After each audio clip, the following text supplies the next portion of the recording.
کہ حضرت صاحب فرمایا کرتے تھے کہ جو شخص ہماری کتابوں کو کم از کم 3 دفعہ نہیں پڑھتا اس میں ایک قسم کا کبر پایا جاتا ہے. کہ حضرت صاحب فرمایا کرتے تھے کہ ہماری جماعت کے آدمیوں کو چاہیے کہ کم از کم 3 دفعہ ہماری کتابوں کا مطالعہ کریں، اور فرماتے تھے کہ جو ہماری کتب کا مطالعہ نہیں کرتا اس کے ایمان کے متعلق مجھے شبہ ہے. یہ پوری عبارت ہی نئے ایڈیشن میں سے نکال دی. تو یہ ساری چیزیں احمدیوں کی نئی نسل کے سامنے رکھیں تاکہ انہیں پتہ چلے کہ یہ کیا کر رہے ہیں. اگر یہ سچے ہیں، اگر یہ صحیح ہیں، مرزا صاحب نے اگر ایسی باتیں نہیں کی تو ایسے کیوں کیا جا رہا ہے؟ اگر کی ہے تو انہیں چھپایا کیوں جا رہا ہے؟ انہیں نکالا کیوں جا رہا ہے؟ اب ان کے پاس کوئی چارہ نہیں ہے مرزا صاحب کے ان چیزوں کو مطلب تعویل کرنے کے یا ہٹا دینے کے. مرزا صاحب کو غلط تو کہہ نہیں سکتے. شیخ صاحب نے چونکہ یہ فرمایا نا کہ یہ بھی تعارفی پروگرام ہے، تو میں تھوڑی سی ذرا شیخ صاحب کی بات کی نا وضاحت کرنا چاہتا ہوں. اوکے جی. پہلے تو یہ کہ اپنا یہ جو 2008 ہے، اس سے پہلے سیرت المہدی کے 3 ایڈیشن تھے، اور سر 3 ایڈیشن 3 حصے تھے، پہلا حصہ، دوسرا حصہ اور تیسرا حصہ. پھر انہوں نے کیا کیا، اس کا کہتے تھے کہ چوتھا اور 5واں حصہ بھی تھا جو کسی وجہ سے شائع نہیں ہوا. اب وہ چوتھا اور 5واں حصہ انہوں نے شائع کیا 2008 میں. تو اب جو پہلے 3 حصے تھے نا، اس کو ایک حصے میں کر کے تو اس کو حصہ اول کر دیا ہے، اور جو 2008 میں چوتھا اور 5واں حصہ شائع کیا ہے وہ اس کو جلد دوم کر دیا اس کا. یعنی وہ جلد اول ہے اور وہ جلد دوم ہے، اور دونوں میں ہی رد و بدل کیا ہے. یعنی جو پہلے چھپ چکا تھا اس کا جو نیا ایڈیشن آیا ہے وہ چھپا ہے، اس میں بھی ہے، اور جو نیا چھاپا ہے اس میں بھی ہے. میں صرف اگر آپ کے پاس، شیخ صاحب کے پاس اگر ٹائم ہے تو میں 2 مثالیں دے دیتا ہوں، تو اس کے بعد آپ اپنی بات کر لیں. جی اکرم صاحب ضرور دیں. یہاں پہ یہ بھی خیال رہے کہ آپ سیرت المہدی کی بات کر رہے ہیں نا، یہ تو لوگوں کی لکھی لکھائی ہیں. انہوں نے مرزا صاحب کی کتابوں کے اندر بھی وہ جو سلسلہ بھی آپ نے دکھایا بھی ہے اس کا اعجاز المسیح والا، کہ اس کا بھی یہ بعد میں کہیں گے جی یہ تو ہم نے بدلا نہیں ہے، ہم نے تو بتایا ہے یا ہم نے ترجمہ کیا ہے. جی شیخ صاحب بات آپ کی ٹھیک ہے، لیکن پھر ہم بتائیں گے کہ مرزا صاحب نے جو ہے نا وہ احادیث کے ساتھ کیا کیا ہے. اس میں ایک یہ تھا کہ میں ابھی صرف ایک ایگزامپل دے رہا ہوں جو پرانا ایڈیشن ہے.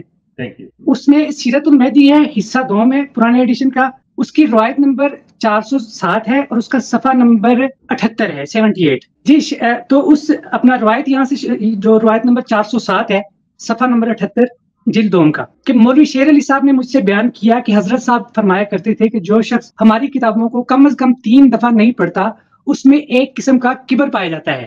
اب یہ تھی پرانے ایڈیشن کی بات. جو نیا ایڈیشن کمپیوٹرائز جو ہے نا وہ شائع ہوا ہے، سوری یہ نئے ایڈیشن میں، جو پرانا ایڈیشن تھا اس میں یہ تھا کہ مولوی شیر علی شاہ صاحب نے مجھ سے بیان کیا کہ حضرت صاحب فرمایا کرتے تھے کہ ہماری جماعت کے آدمیوں کو چاہیے کہ کم از کم 3 دفعہ ہماری کتابوں کا مطالعہ کریں، اور فرماتے تھے کہ جو ہماری کتب کا مطالعہ نہیں کرتا اس کے ایمان کے متعلق مجھے شبہ ہے. یہ پوری عبارت ہی نئے ایڈیشن میں سے نکال دی. اس میں میرے پاس ہے پرانا ایڈیشن، میرے پاس ہے. ہاں جی یہ پرانا ایڈیشن ہے نا، اس کی یہ عبارت ہے کہ مولوی شیر علی صاحب نے مجھ سے بیان کیا کہ حضرت صاحب فرمایا کرتے تھے کہ ہماری جماعت کے آدمیوں کو چاہیے کہ کم از کم 3 دفعہ ہماری کتابوں کا مطالعہ کریں، اور فرماتے تھے کہ جو ہماری کتب کا مطالعہ نہیں کرتا اس کے ایمان کے متعلق مجھے شبہ ہے. اب نئے ایڈیشن میں یہ روایت صرف اتنی آئی ہے کہ مولوی شیر علی صاحب نے مجھ سے بیان کیا کہ حضرت صاحب فرمایا کرتے تھے کہ جو شخص ہماری کتابوں کو کم از کم 3 دفعہ نہیں پڑھتا اس میں ایک قسم کا کبر پایا جاتا ہے، اور روایت ختم. اب یہ شیخ صاحب میں آپ سے پوچھتا ہوں کہ اس میں ترجمے کا کہاں پہ جو ہے نا وہ آ گیا اس میں. Okay thank you. یہ بڑی اچھی بات، اور تھینکس فار دیٹ ون کہ آپ اس کو لے آئے. اکرم بات یہ ہے کہ جس کی طرف میں نے پہلے بھی اشارہ کیا تھا کہ مرزا صاحب کی بعض نہیں بلکہ کافی زیادہ ہیں کہ مرزا صاحب نے سخت الفاظ ان کے بقول، اور جو کہ اس زبان کے اندر وہ گالی ہے، جس طرح کے مغلظات ہیں مرزا صاحب نے استعمال کیے ہوئے.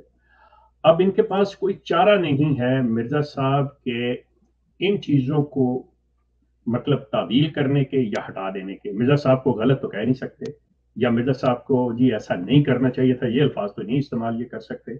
تو اس کا جو انہوں نے درمیانی راستہ نکالا ہے، کیونکہ جیسے میں نے پہلے کہا کہ مسلمانوں کا کام ہے کہ اس چیز کو دیکھیں. ان کی ساری جو نیا لٹریچر تیار کر رہے ہیں اور پرانا موجود ہے ابھی، اس سے پہلے کہ وہ چیزیں ختم ہو جائیں، ان کو چاہیے کہ اس کا کمپیریزن، تقابلی جائزہ لے کے اس کو کر لیں. تو یہ ساری چیزیں احمدیوں کی نئی نسل کے سامنے رکھیں تاکہ انہیں پتہ چلے کہ یہ کیا کر رہے ہیں. اگر یہ سچے ہیں، اگر یہ صحیح ہیں، مرزا صاحب نے اگر ایسی باتیں نہیں کی تو ایسے کیوں کیا جا رہا ہے, اگر کی ہے تو انہیں چھپایا کیوں جا رہا ہے, انہیں نکالا کیوں جا رہا ہے. یہ چیز بہت کام کرے گی انسٹیڈ آف دیٹ کہ جی فلاں چیز کے فلاں عربی کے معنی یہ ہیں, فلاں کا یہ ہے. اس کی بجائے ان کی ساری جو اصلیت ہے, حقیقت ان کے اپنے قلم سے, ان کے اپنے ہاتھوں سے وہ چیز کو دیا جائے. یہ کام کرنے والا ہے, یہ یقین کریں اس پہ. اور میں آئی ریئلی اپریشیٹ یو کہ آپ نے یہ جو چیزیں اس پہ مزید کام کریں اور دیکھیں ان چیزوں. جی یہ شیخ صاحب ابھی جو آپ نے بات کی ہے نا, ابھی جو انہوں نے سیرت المہدی کا نیا ایڈیشن جو چوتھا پانچواں حصہ جو 2008 میں شائع کیا ہے نا, اس میں تو انہوں نے جو ہے نا وہ کہہ دیا ہے کہ میں نے انہیں تاکید کر دی ہے کہ موجودہ زمانہ میں ہمارے مخالفوں کی گندی ذہنیت کے پیش نظر اصول یہ مد نظر رکھیں کہ کسی کمزور یا لا تعلق روایت کو تشریح کے ساتھ درج کرنے سے بہتر ہے کہ اسے بالکل ہی ترک کر دیا جائے, تاکہ کمزور حدیثوں کی طرح یہ روایتی کھلے لفظوں میں وہ اس چیز کا اقرار کر رہے ہیں کہ مرزا صاحب, اب دیکھیں میں انتہائی معذرت سے کہہ رہا ہوں, مجھے انسانی لحاظ سے احترام ہے کہ مرزا صاحب جو چول مار گئے ہیں, جو غلط بات کر گئے ہیں, جو کچھ انہوں نے حماقت کی ہے, ہمیں اس کو سدھارنے کا, سنبھالنے کا, اس سے انکار کرنے کا یہی راستہ رہ گیا ہے کہ ہم یہ کرتے ہیں. اس سے بے بسی ان کی اور ان کا جھوٹ اور ان کا کذب اور ان کی جو مطلب پوزیشن ہے واضح ہو رہی ہے.